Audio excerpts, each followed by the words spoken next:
Hello students, how are you all? Are you all fine? I hope you all are fine and safe at your home.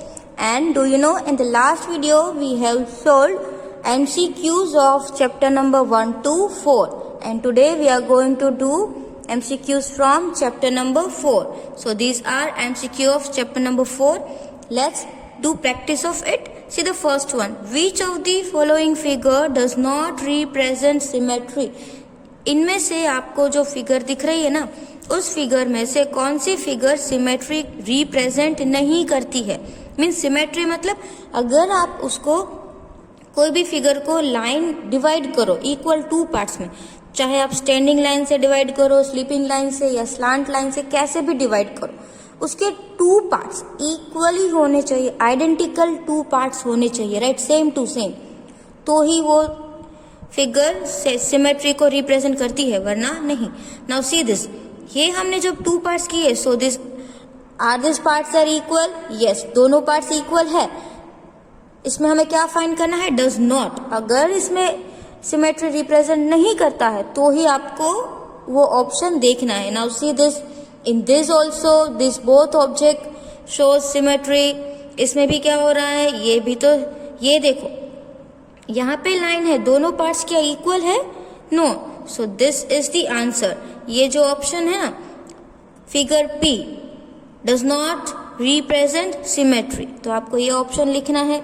इसके बाद which letter of the alphabet can be divided into two equal parts by vertical line. Vertical line का मतलब क्या होता है, सीधी line. तो इसमें से आपको ढूंढना है कि अगर कौन से लेटर में सीधी लाइन करे तो दोनों पार्ट्स इक्वल होंगे। अब यहाँ पे सीधी लाइन करो, नहीं होंगे, यहाँ पे सीधी लाइन करो, नहीं होंगे, यहाँ पे सीधी लाइन करो, yes, two parts are equal, है ना। So answer C. Now next one, which of the following figure does not represent symmetry.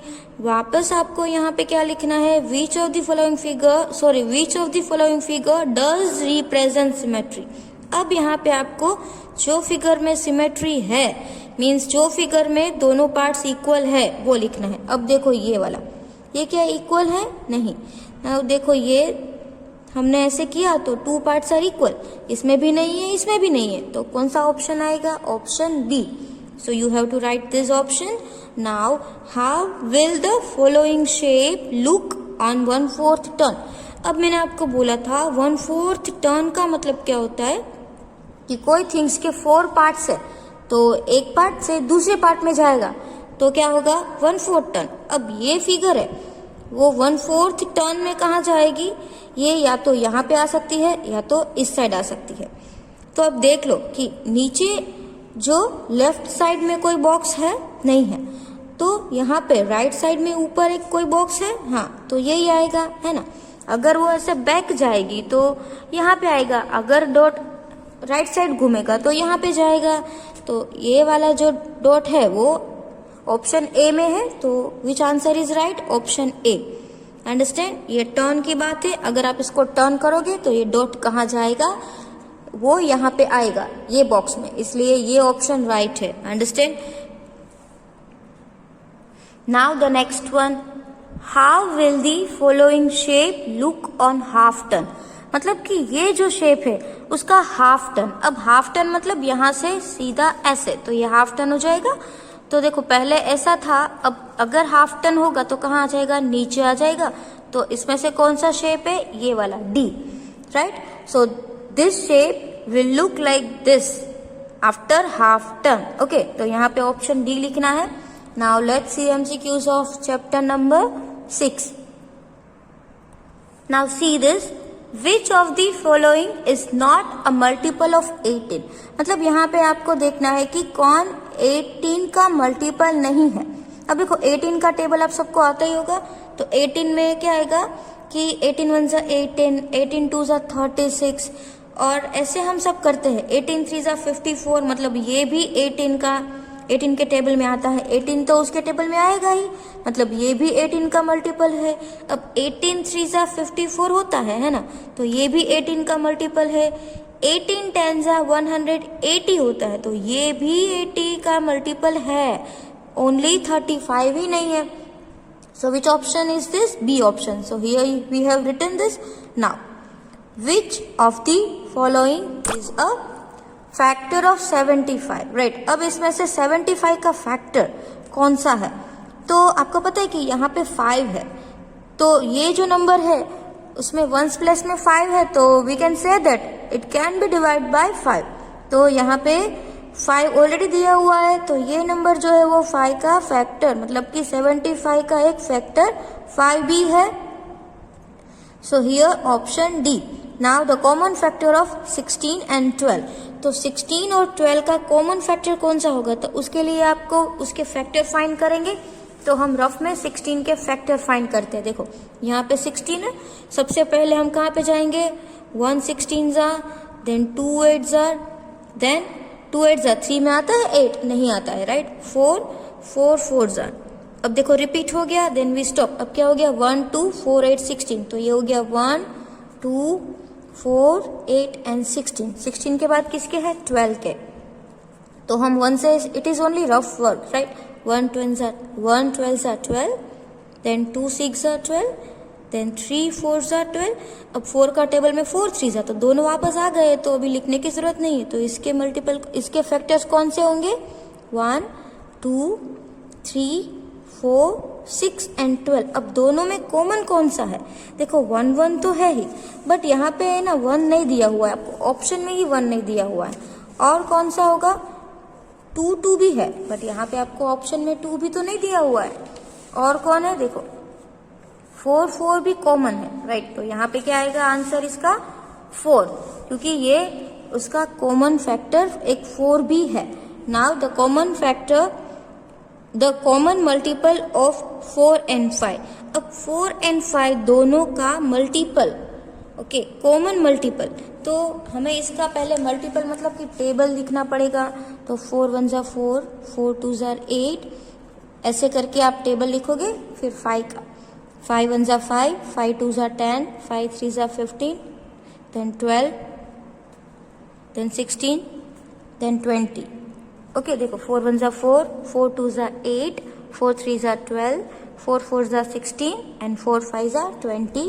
Then 5 1s are 5, 5 2s are 10, 5 3s are 15, 5 4s are 20. Okay, दोनों में 20 20. सबसे पहले common कौन से numbers आए दोनों में? 20 20, राइट. तो ये जो कॉमन मल्टीपल कौन सा हुआ? 20. तो कहाँ लिखा है 20? ये वाला. तो option A is right. Now the smallest common multiple of 3 and 4. अब 3 and 4 का स्मॉलेस्ट कॉमन मल्टीपल क्या होगा? दोनों को हम मल्टीप्लाई करें, 3 4s are 12. तो ये हो जाएगा उसका मल्टीपल 12. ओके, क्योंकि ये देखो 3 और 4 के टेबल में क्या होता है कि दोनों नंबर एक ऑड है, एक इवन नंबर है. तो 12 ऐसा नंबर है जो सबसे पहले वही कॉमन आएगा. जैसे यहाँ पे सबसे पहले कौन सा नंबर आया? 20 आया, तो 4 5s are 20, राइट. दोनों का मल्टीप्लिकेशन किया तो मिल गया, लेकिन सब में ऐसा नहीं होता है. आपको 16 और 12 का देखो मल्टीपल फाइंड करना है, तो आप वो ऐसे मल्टीप्लाई करके नहीं फाइंड कर सकते. बट ये नंबर दोनों अलग अलग है, इसलिए हमने ऐसा किया. इसमें भी ऐसा है, 3 4s are 12. So here 12 is a multiple, common multiple, और वो कैसा होगा? स्मॉलेस्ट होगा, राइट. तो यहाँ पे क्या आएगा? 12. तो इस टाइप के MCQ भी आपको आ सकते हैं. तो नंबर्स चेंज हो सकते हैं, शायद आपको दूसरे नंबर्स आ जाए, तो आपको मेथड पता होनी चाहिए कि कैसे करना है. अगर आपको मल्टीपल फाइंड करने हैं तो आप दोनों के टेबल ही लिख लेना रफ में. आप रफ वर्क तो कर ही सकते हो, तो रफ में आप टेबल लिख लेना. फिर कॉमन, जैसे हमने यहाँ अभी नोटबुक में किया, पहले टेबल लिख लिया, फिर दोनों में कॉमन सबसे पहले कौन आया? 20. तो वही होगा स्मॉलेस्ट कॉमन मल्टीपल, राइट. तो इस बात का आपको बहुत ही ध्यान रखना है. फैक्टर मतलब जो छोटा हो उस नंबर से स्मॉल होगा, और मल्टीपल ऑलवेज उस नंबर से बिग होता है. बस आपको उसमें ही ध्यान रखना है.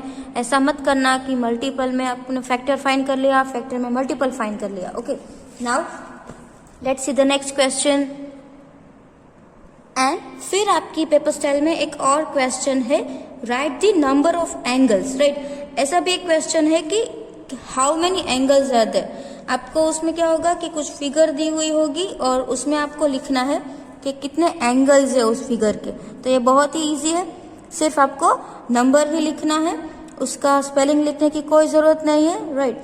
तो ये फिगर है, उसमें हम काउंट करेंगे कि कितने एंगल्स है। एंगल्स मतलब कैसे फॉर्म होता है, दो लाइंस जहाँ पे ऐसे ज्वाइन होती है तो ये एक एंगल बन गया। यहाँ 1 2 3 4 5 and 6. So here 6 angles are there. Now 1 2 3 4 5 6 7 8. How many angles are there? 8 angles. And this is we can say octagon, this is we can say hexagon. Now in this shape how many angles are there? 1 2 3 4 5. 5 angles. And how many? What is the name of this figure? Pentagon, right?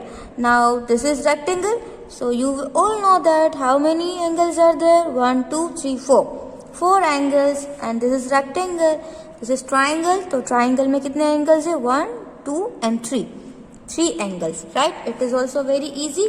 Now the next question, देखो ये question भी है तो आपको इस type का question आ सकता है, count the angles of each shape given below and write it in the box. तो अभी हमको आगे रेक्टेंगल आया and same 1 2 3 4 angles are here. Now in this how many angles? 1 2 and 3 angles we can see here. See 1 2 3 4 and 5 angles we can see. So here in the box you have to write 5 angles. जैसे यहाँ पे उसका नाम भी लिखना है, but आपको नाम लिखने की कोई जरूरत नहीं है, आपको सिर्फ क्या लिखना है? Number of angles, this way. Now let's see the next page. Next page पे भी कुछ फिगर्स आपको दी हुई है यहाँ. तो ये जो फिगर है उसमें भी आपको एंगल्स काउंट करने हैं. काउंट करते हैं 1 2 3 4 and 5. In this figure how many angles are given? 5 angles. Now here 1 2 3 and 4. इसमें कितने एंगल्स दिए हुए हैं? 4 एंगल्स. और इसमें कितने हैं? 1 2 3 4 5 6. How many angles are given here? 6 angles. So हमने ये टाइप का क्वेश्चन भी कर लिया जो आपकी पेपर स्टाइल में आपको ऑलरेडी मिल गया है. How many angles are there in the given figure. अगर आपको ऐसा क्वेश्चन एग्जाम में आए तो आपको पता होना चाहिए कि इसमें कोई फिगर आएगी, कैसे भी कोई फिगर होगी, राइट. और उसके आपको क्या काउंट करने हैं? एंगल्स काउंट करने हैं. तो इसमें जैसे है वैसे ही आपको एंगल्स काउंट करने हैं. मेथड तो सेम रहेगी, ओनली फिगर चेंज हो जाएगी. बट वो तो आपको पता ही है कि यही क्वेश्चन आने वाला है एंगल्स काउंटिंग करने का. तो आप इस टाइप के क्वेश्चन की ज्यादा प्रैक्टिस करो. Okay, now let's see the next question. Now after that in your paper style this question is given. State what part of the figure given below are shaded. मतलब कि क्या होगा, आपको ऐसी फिगर दी होगी, उसमें से कुछ पार्ट इस तरीके से शेड किया होगा. आपको क्या लिखना है? उसका फ्रैक्शन इस तरीके से लिखना है. तो इस क्वेश्चन को, इस टाइप के क्वेश्चन को सॉल्व करने में पहले सबसे पहले आप क्या करोगे? कितने टोटल पार्ट्स है? देखो 1 2 3 4 5 6. ओके, 6 टोटल है तो आप 6 यहाँ पे लिखोगे डिनोमिनेटर में. और उसमें से शेडेड कितने हैं? 1 2 3. तो 3 शेडेड है, मतलब कि 6 में से 3, तो ये हाफ हो गया. और भी कट हो सकता है. 3 2 6, तो ये हो गया 1/2. Okay, it is already written, answers are already written, but also I am explaining you again how to do this. Okay, now in second one, count all the boxes first.